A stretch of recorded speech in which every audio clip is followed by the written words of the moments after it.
This is the last 8 spaces per inch reed that I'm going to run ever at Gowdy Reed because I'm retiring. And I'm going up the line. I'm getting all the 8s, 9s, 10s, 11s, you get the idea. Right up the line. The last one I'm going to do is a 24 dents per inch. And that's it. After 45 years, I'm calling it a day. This is the shop. It's not clean, it's old, there's years, decades even worth of dust and grime. It's not super pretty, but for us it's home. This is where we're at.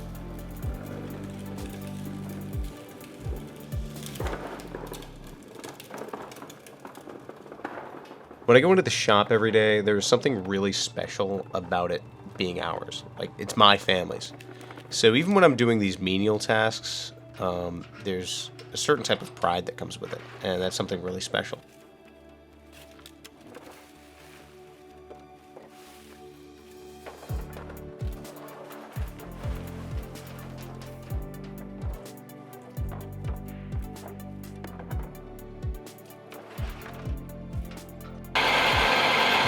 This gentleman is my Uncle Jim. He's been working at the shop for 45 years. First-time callers will call him Mr. Gowdy, even though that's just the name of the company. Gowdy Reed has a long history, and he's going to talk to us and tell us about those things. He'll describe his experiences and trials and tribulations, some funny things, some not so funny things, and he's going to give you an idea of what we do here and what this means to us.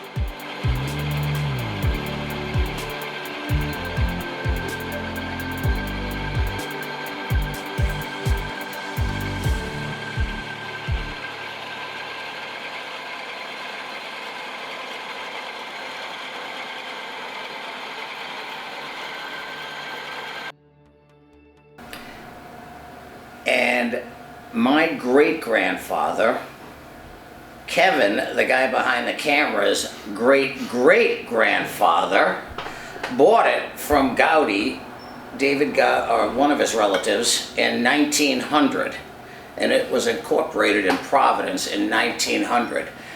At that time, it was located on the waterfront in Providence.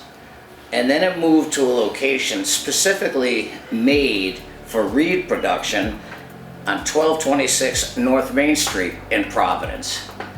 That had a fire in, I think it was 1973 or 4. And then we moved to its current location in Central Falls, Rhode Island, where we're still producing reeds to this day. A loom reed separates the yarn evenly as cloth is being made within a loom. And you have your warp and your weft, and it separates the yarn.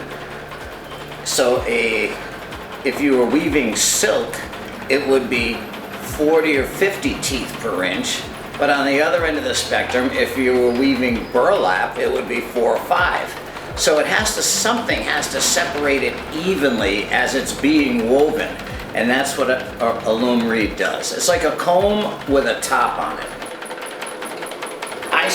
I've been coming down here all my life. I used to come down on Saturdays with my father when I was 13. And he gave me little safe jobs around the shop. So I pretty much grew up with it. And after I got out of college, my father needed help here. He had an aging workforce, aging machinery, and a ton of work. So it really needed a shot in the arm. And I started not thinking that I would be here forever, and the years go by, all of a sudden you've been here 25 years. So aging machinery is right, because even with this spring machine, it doesn't really work the way it's supposed to. It's kind of jerry-rigged. We've had to replace the power switch for it, I think a couple of times. It's an old machine. It's clunky, but we make it work every day, and that's the biggest thing for us. Is we come in and no matter the difficulties, we're still getting the reads out. We're still making our customers happy, and at the end of the day, we're happy with what we make as well. So.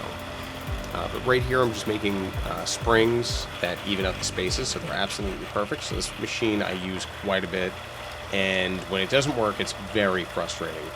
And I think at the end of this, I even say, wow, this is a really good one. I can use this. And a lot of what we do is manual labor. There's a lot of crouching and lifting and cutting. These sparks fly in my arm most of the time, and they burn a little bit, but it's just part of the job. You know, these little things are just part of the job, and we come in and we do it every day. This is what we do.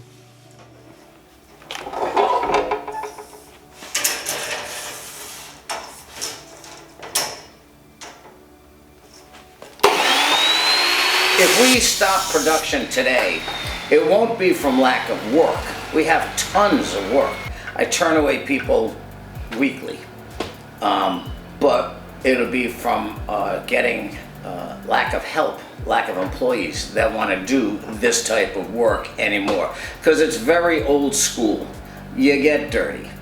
It's like when you go to your local automotive place. It's that kind of dirt, grit dirt. A lot of soldering would have to be done, a lot of grinding. And so most people don't want to do that type of work, so it's hard to get employees to come in. When I started in the mid-'70s or late '70s, there were 5 reed companies in New England. And now there are 4 in the United States.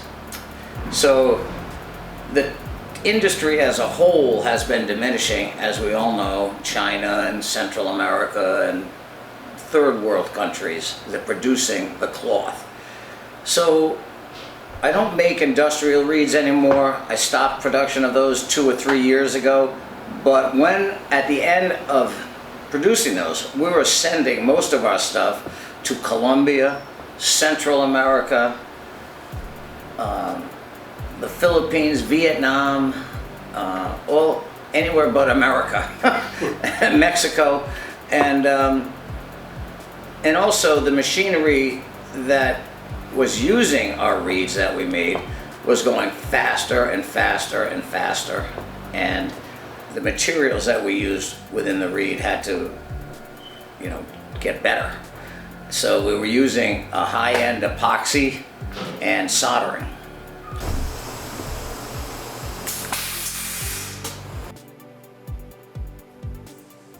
Speaking of dirty work, this is as dirty as it gets at Gowdy Reed. This is the epoxy room.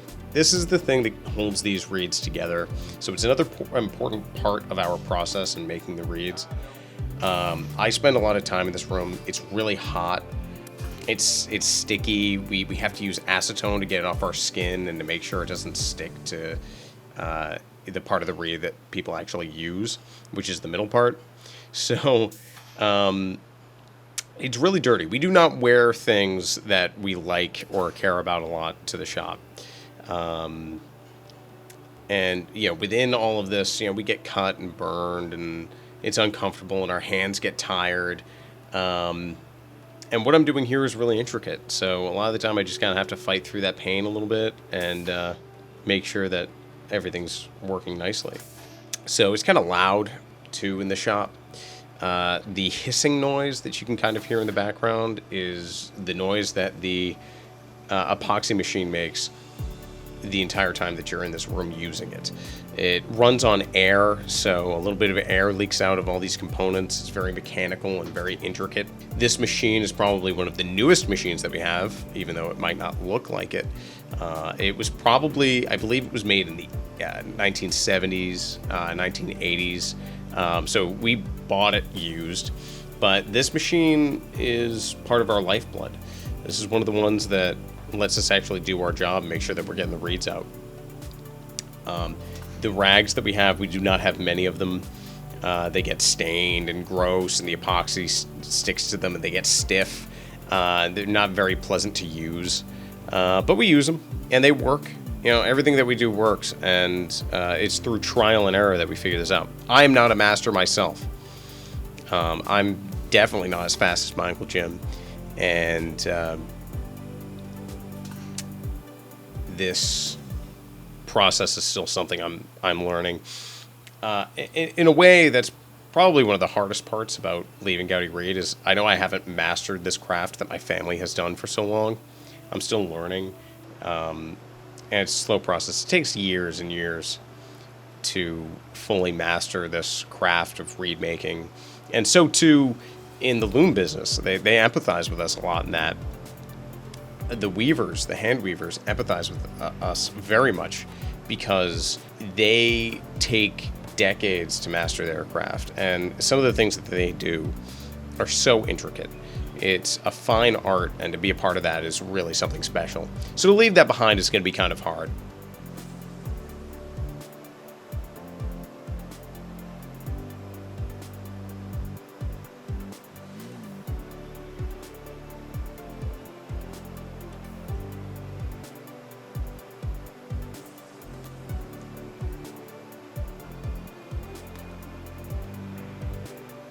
I'm good with that.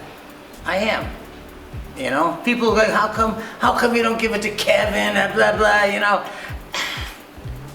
You can do it. You want to come down here and do it? Go ahead, Kevin. Kevin's the guy behind the camera. Set. Yeah. I'm good. I know, and you should be all set. Go out and do what you like to do. Don't make, this place becomes, it's been great to many generations, 4 generations of Wilsons. Kevin, the guy behind the camera, would be number 5, and he's been great having him come down here and learn it, but he should go out and do what he likes to do because this place becomes an anchor. You can't go anywhere. You're tied down to it. It's not like you can work from home. You've got to come down here and run this stuff or you don't make any money. So my wife and I looked at each other one day and we said, why are we in Rhode Island? There's no reason to be in Rhode Island anymore except for Gowdy Reed. And I'm getting kind of tired of making these reeds. People have been great, my customers are wonderful, but I'm just tired. That's pretty much it. And this will be the last big run. And then Palmetto Reed can take over and make them for me, and I'll take a percentage and maybe do a couple of special things on the side, and that's it.